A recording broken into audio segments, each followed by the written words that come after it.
আচ্ছা, আমি লাস্ট যেটা দেখাইছিলাম সেটা হলো, শুনতে পাচ্ছ এখন? শোনা যাচ্ছে। ঠিক আছে। আমি লাস্ট বলছিলাম প্রেসিডেন্ট নামে একটা নতুন একটা আমি ভেরিয়েবল নিচ্ছি এখন। ঠিক আছে, এখানে যদি ভেরিয়েবল মানে প্রেসিডেন্টের নামটা অনেক বড় হয়, সেক্ষেত্রে আমরা শর্ট ফর্ম প্রেসিডেন্ট আরো ছোট কিছু নিতে পারি। আমি এটা বড় লিখে উদাহরণ দিচ্ছি কিভাবে আর কি এটা নেওয়া হয়। এখান থেকে এক্স এর নাম যেহেতু আমরা চেঞ্জ করলাম, এটা চেঞ্জ করে দিই, দিয়ে দা the name of our president is, এখন আমি আমার ডলার সাইন যে নামটা আছে প্রেসিডেন্ট, এটা আমি ইউজ করে দিলাম। ক্লিয়ার? ইকোতে আমরা কি জানি, ইকো দিয়া যে কোনো লেখা বা তথ্যগুলোকে আমরা শো করাতে চাইলে ইকো করতে হয়। আর ইকোর মধ্যে আমি একটা নর্মাল টেক্সট লিখলাম, সেটা কিন্তু দেখাবে। আর প্রেসিডেন্টের যে লেখাটা আছে আব্দুল হামিদ যাই হোক সামথিং নাম আমি যোগ করছি, যদিও তার আসল নাম না, দেখানোর জন্য। তো এটা দিয়েছে কি কারণে, প্রেসিডেন্ট আমি ইউজ করলাম, আমি পুরো নামটা এখানে লিখলাম না। দেখি এখন এটা কাজ করে কিনা। হ্যাঁ, চলে আসছে কিন্তু। The name of our president is, তারপরে আব্দুল হামিদ ভাসানী রহমান যাই হোক সামথিং, এটা চলে আসছে। তাহলে এইভাবে আমাদের ভ্যারিয়েবলটা কাজ করে। আর ভ্যারিয়েবলটা হলো একটা কন্টেইনারের মতো। এখানে আমি ইচ্ছা মতো একটা মানে কি বলবো, বোতলের মতো, বোতল বা একটা কিছু কন্টেইনার, যার মধ্যে আমি অনেকগুলো তথ্যকে রাখতে পারি। এটা আমাদেরকে শর্টকাট সিস্টেম। তো শর্টকাট সিস্টেমগুলো অনেক কারণে ব্যবহার করা হয়। বড় বড় গাণিতিক হিসাব, বড় বড় যে কোনো তথ্যগুলোকে আমরা ছোট ছোট নাম দিয়ে ধরে নিয়ে সেটাকে ক্যালকুলেশন করতে পারি। এই দিক থেকে এটা আর কি আমাদের সহজ হয়। যেমন আমাদের এই ওয়াই জেড দুইটা ভেরিয়েবল আছে, আমরা 200 আর 20, এটাতে আমরা হিসাব করতে চাই, তাহলে ইকো ইকো থেকে আমরা এখানে কিছু ক্যালকুলেশন করে দিই আসলে কাজ করে কিনা। তো প্রথমে ডলার সাইন ওয়াই নিলাম, ডলার সাইন ওয়াই যেহেতু বড়, আমরা এখান থেকে যেটা বিয়োগ দিই, মাইনাস দিলাম, মাইনাস দিয়ে ডলার সাইন জেড। ঠিক আছে, আমাদের একটা নতুন একটা অপশন তৈরি করে নিলাম। আমাদের ইকো কি দেখাবে, এটা থেকে এটা বিয়োগ করলে বিয়োগ ফলটা কত আসে, দেখি আমাদের এটা এইভাবে কাজ করে কিনা। রেজাল্ট কি আসছে দেখছেন? শুধুমাত্র এটা দেখাইছে, এটা কিন্তু কাজ করে নাই। কাজ করছে এটা? কাজ করে নাই কিন্তু। এই শুধুমাত্র আমরা এখানে ইকো করতে বলছি ভেরিয়েবলটা এত মাইনাস এত, সেটা কিন্তু শো করেছে। এটা কাজ করবে কিভাবে দেখি, এটা কিভাবে কাজ করে। আমরা এখানে আরেকটা ভেরিয়েবল নেব, এটা হলো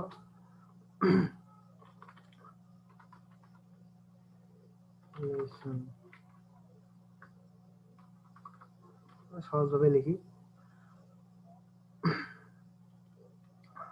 ডলার সাইন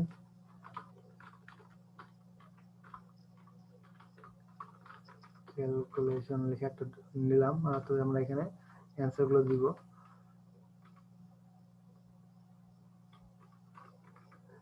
এখানে আমরা এটা কি করব, আমরা কি করতে চাইছিলাম একটু আগে, এটা বিয়োগ করতে চাইছিলাম। তাহলে এখানে আমরা এটা বিয়োগ করে দিই, dollar sign 200, sorry dollar sign Y Y minus dollar sign আমাদের জেড, দুইটা ভেরিয়েবল। এখন আমাদের কিন্তু এখানে একটা ক্যালকুলেশন তৈরি করে নিছি, অর্থাৎ এই ক্যালকুলেশনের মানটা হলো কি, এটা মাইনাস এটা। তাহলে এখানে আমি কি করব, যেহেতু আমার ক্যালকুলেশন তৈরি করা হয়ে গেছে, এখানে আমার ক্যালকুলেশন যে ভেরিয়েবলটা এটা এখানে দিয়ে দিই, দিয়ে দিলাম, দিয়ে লাস্টে সেমিকোলন দিয়ে দিলাম। প্রত্যেকটা লাইনের শেষে কিন্তু বা প্রত্যেকটা কমান্ডের পর এই সেমিকোলন চিহ্নটা কিন্তু দেওয়া আছে। এটা মিস করলে কোড ইরর দেখাবে বা কাজ করবে না। সেভ দিলাম, সেভ দিয়ে রিলোড দিই, তারপর ওটা কাজ করে নাই।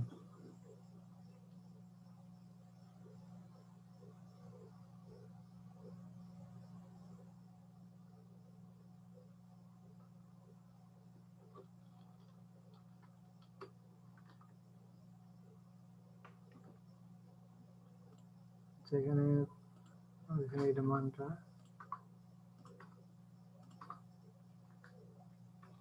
এখন দিয়ে দেখি,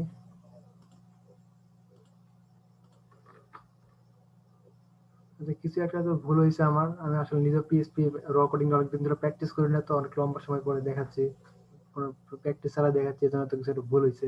ক্যালকুলেশন এখানে ইকো থেকে ক্যালকুলেশন, আমার এখানে সম্ভবত টার্মসেই ভুল হয়েছে কিছু একটা, দেখতে হবে একটু আরেকবার। এটা ইনভার্টেড কমাটা তুলে দিই, হ্যাঁ এখন কাজ করছে।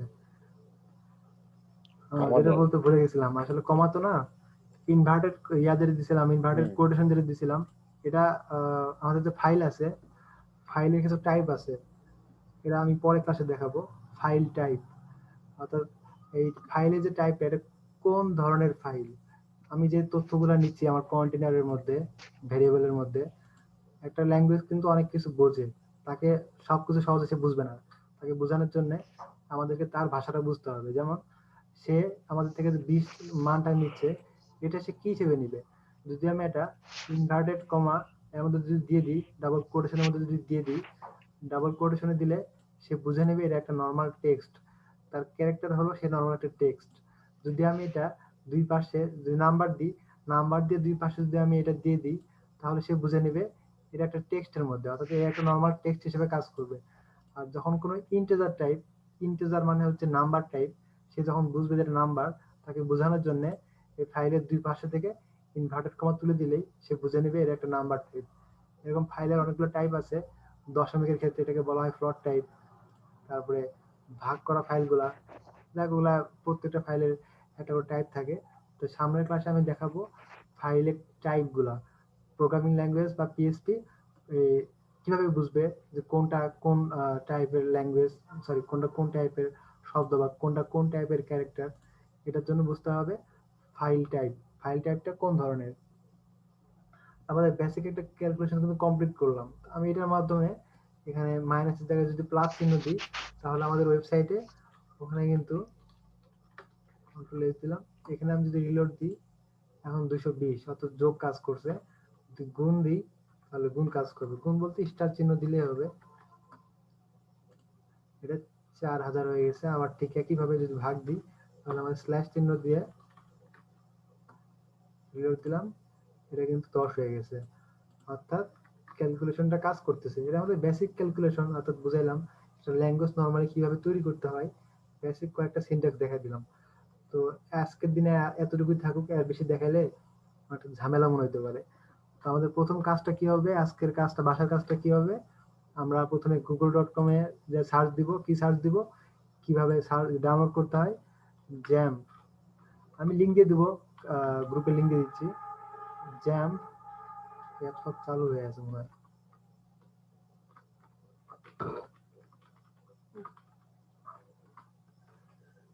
জ্যাম্প ডাউনলোড ফর উইন্ডোজ, ঠিক আছে। উইন্ডোজ দেওয়ার পরে যার যে বিট, যদি কারো 32 বিট হয় তাহলে 32 বিট থেকে সার্চ দিব, কারো 64 বিট হলে 64 বিট লেগে সার্চ দিব।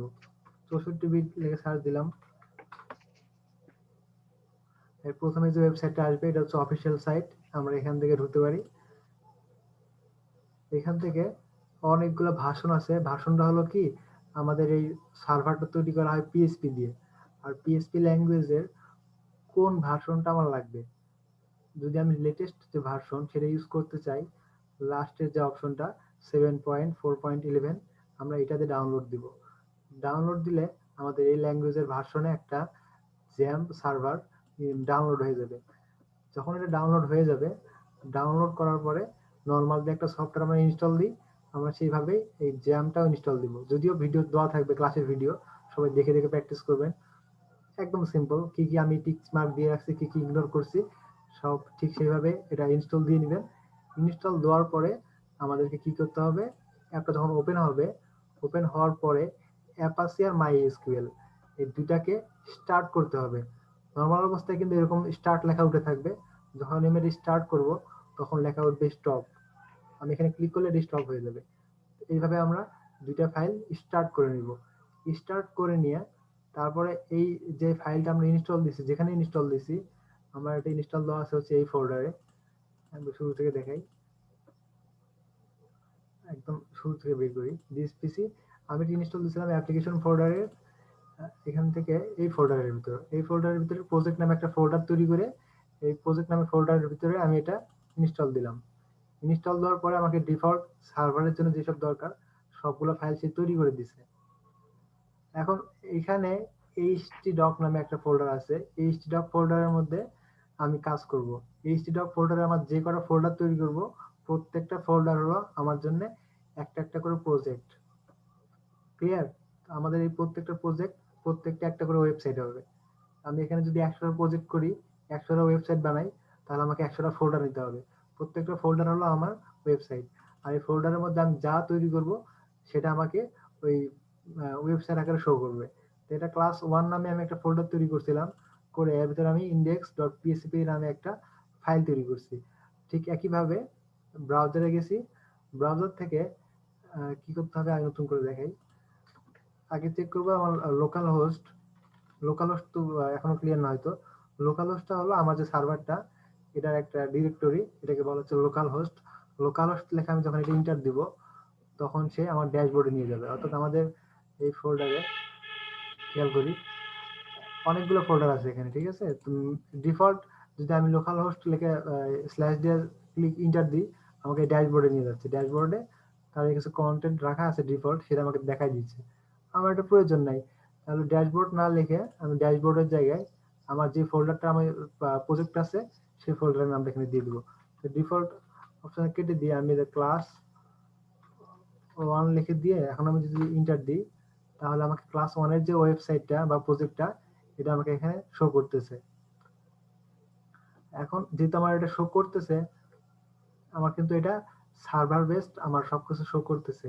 এখন কাজ হবে কি, এই ফোল্ডার থেকে ক্লাস 1 এর যে ফাইলটা আছে এখানে আমি যে কটা ফাইল তৈরি করব এই ফাইলগুলো ঠিক আগের মতো, আগে যেভাবে আমরা নরমালি একটা ফাইল এডিট করতাম, ফাইলটা কাস্টমাইজেশন করতাম, একই রকম ভাবে আমরা এটা ডাবল ক্লিক করব। ডাবল ক্লিক করে ভিজুয়াল স্টুডিও করে ওপেন করব। ভিজুয়াল স্টুডিও ওপেন করার পরে আমরা পিএসপি ফাইল তৈরি করব। পিএসপি ফাইল তৈরি করার মেন নিয়ম কি, সিনট্যাক্সটা কি, প্রথমে গ্রেটার দেন চিহ্ন, তারপরে সরি এটাতে লেস দেন চিহ্ন দিয়ে, তারপরে সরি লেস দেন চিহ্ন দিয়ে তারপর প্রশ্নবোধক চিহ্ন কোশ্চেন মার্ক, কোশ্চেন মার্কের পরে পিএইচপি লিখতে হবে। পিএইচপি লেখার পরে আমরা পিএইচপি যে তথ্যগুলা বা সিনট্যাক্স অনুযায়ী যেসব লেখা প্রয়োজন আমরা কোডগুলা লিখবো এর ভিতরে। আর লাস্টের যে যেটা আমরা ট্যাগ বলতাম বা এটা হচ্ছে এখানকার সিনট্যাক্স, সেই সিনট্যাক্সটা হলো কোয়েশ্চেন মার্ক গ্রেটার দেন চিহ্ন। এই দুইটা চিহ্ন পিএইচপির মধ্যে আমাদেরকে সবগুলা পিএইচপি কোড করতে হবে। আর এর মধ্যে আমরা চাইলে এখানে ইচ্ছা মতো এইচটিএমএল এর কোড ইউজ করতে পারি, কোনো সমস্যা হবে না, এখানে এইচটিএমএল কোড কাজ করবে। কিন্তু আমরা যদি .index.html ফাইলের মধ্যে পিএইচপি ফাংশন ঢুকাইতে যাই তাহলে সে কাজ করবে না। যেমন একটা এক্সাম্পল দেখাই, এখানে আমি ইকো দেখাইছিলাম দা নেম অফ প্রেসিডেন্ট, এখানে আমি চাচ্ছি এখানে একটা গ্যাপ দিব। আমি ইন্টার দিলে কিন্তু গ্যাপ কাজ করবে না। আমি একটা এখানে আমি বিয়ার টেক দিই, ব্রেক দিই, বিয়ার ট্যাগ দিলাম, বিয়ার ট্যাগ দিয়ে সেভ দিলাম, এই কাজ করে কিনা। আচ্ছা ইরোর দেখাচ্ছে, এখানে স্ল্যাশ দিই,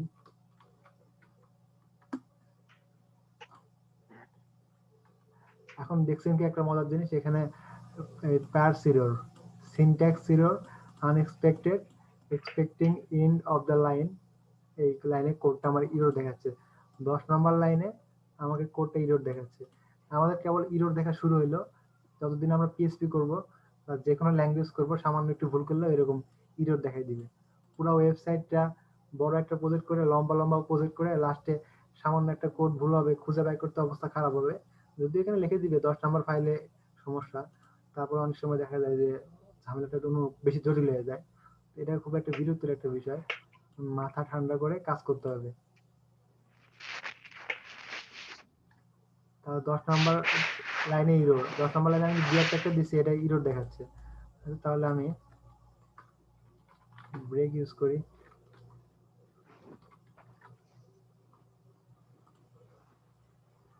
তারপর ইরর যাচ্ছে না।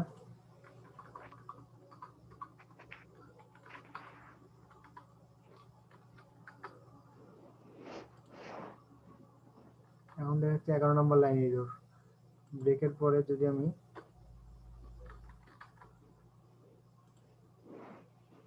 Break not in the loop or switch context, অর্থাৎ সে কোনো কন্টেন্টের মধ্যে ধরতে পারতেছে না, এই জন্য এটাকে কাজ করতেছে না। আচ্ছা, এটা তাহলে পরে একবার দেখবো না।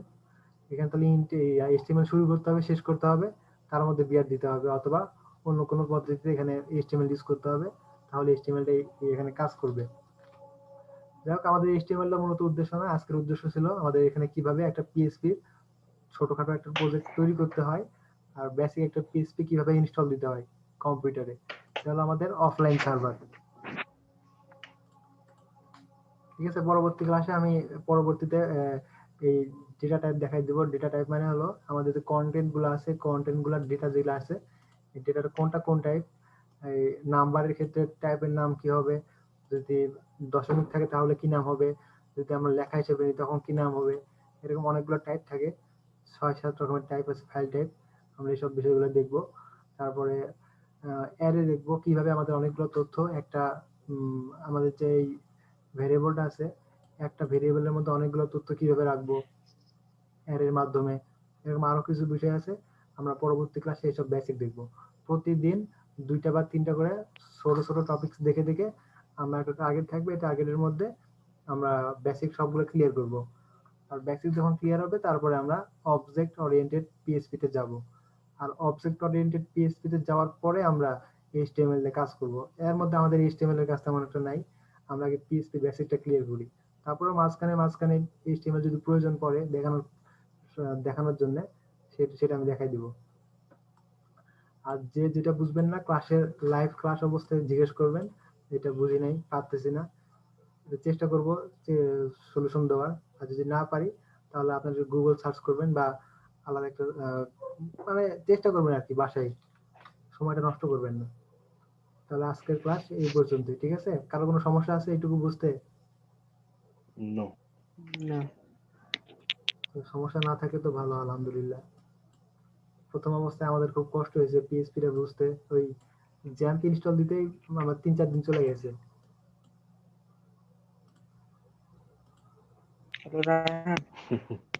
হ্যাঁ বলো। রাহান, বলো। বলছি একটু আগে ডাউনলোড দিলাম, বুঝছো? ইনস্টল যাওয়ার সময় তো তুমি যে দুইটা স্টার্ট করলাম না, একটা অ্যাপ পাচ্ছি আর আরেকটা কি জানি। মাইস্কুয়েল। হ্যাঁ, পরেরটাতে স্টার্ট দিলে সমস্যা হয়নি, কিন্তু প্রথমটাতে তো স্টার্ট দিলাম, তোমার উইন্ডোজে একটা কি জানি আসে দেখালো যে ওই জিনিসটা মিসিং পিসিতে, তার আচ্ছা, জন্য তোমাকে স্টার্ট হচ্ছে। আমি একটা কাজ করি, তোমাকে আমি লাইভ টিম ভিউয়ার দিয়ে তুমি আমাকে টিম ভিউয়ার অ্যাক্সেস দাও, তোমাকে আমি দেখাই দিচ্ছি তোমার কি সমস্যা। তোমার আচ্ছা ঠিক কম্পিউটারে আছে। কি স্কাইপ ইনস্টল দেওয়া আছে? না, কিছু নাই। আচ্ছা ঠিক আছে, তাহলে আমি এটা দেখতেছি কি সমস্যা। হয়তো তুমি ইনস্টল দেওয়ার আগে অথবা কিছু একটা ভুল করছিলা, এই কারণে এখানে দেখাচ্ছে ফাইল মিসিং। আর কি ফাইল মিসিং সেটা দেখতে হবে, না দেখলে তো বলতে পারতেছি না, দেখা লাগবে। ঠিক আছে। আর সবাই আমি একটা স্ক্রিনশটের জন্য একটা সফটওয়্যার নাম লিখে দিছি, আমি লিংক দিয়ে দিছি, ওই লিংক থেকে সবাই এটা ইউজ করবেন। সবচেয়ে ইউজার ফ্রেন্ডলি একটা সফটওয়্যার, স্ক্রিনশট প্লাস এখানে অনেক ডিরেকশন দেওয়া যায়। আমি এখান থেকে অনেক ডিরেকশন দিতে পারি, একদম ইজি সিম্পল ইউজ করা যায়। আরো অনেক সফটওয়্যার আছে, সবচেয়ে বেশি পপুলার আর ভালো হচ্ছে এই সফটওয়্যারটা। এটা ইউজ করলে যে কোনো কোডের সমস্যা হইলো বা কাজের সমস্যা হইলে একদম সিম্পল ভাবে একটা স্ক্রিনশট দিব, ওই একই বাটন দিয়ে শুধুমাত্র প্রিন্ট, তারপর সিস রিকোয়েস্ট, এই বাটনে ক্লিক করলে একটা স্ক্রিনশটের চলে আসবে, প্যাটার্ন চলে আসবে। যদি আমি এখানে স্ক্রিনশট দিই, আপনারা কেউ দেখতে পারবেন না, কারণ আমার স্ক্রিনশটের যে অপশনটা এটা আসবে একদম এই সফটওয়্যারের বাইরে থেকে এটা শো করবে। হয়তো বা এটা ক্লাসে এভাবে দেখাবে না, এই জন্য এটা দেখাইতে পারতেছি না। তো সবাই এটা আর কি চেষ্টা করবেন।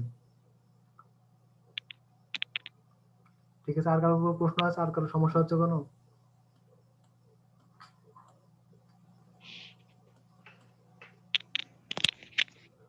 আর কারো কোনো সমস্যা আছে?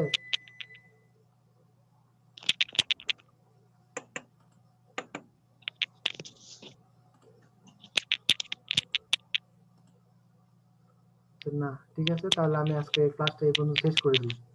সবাই ভালো থাকেন। আসসালামু আলাইকুম।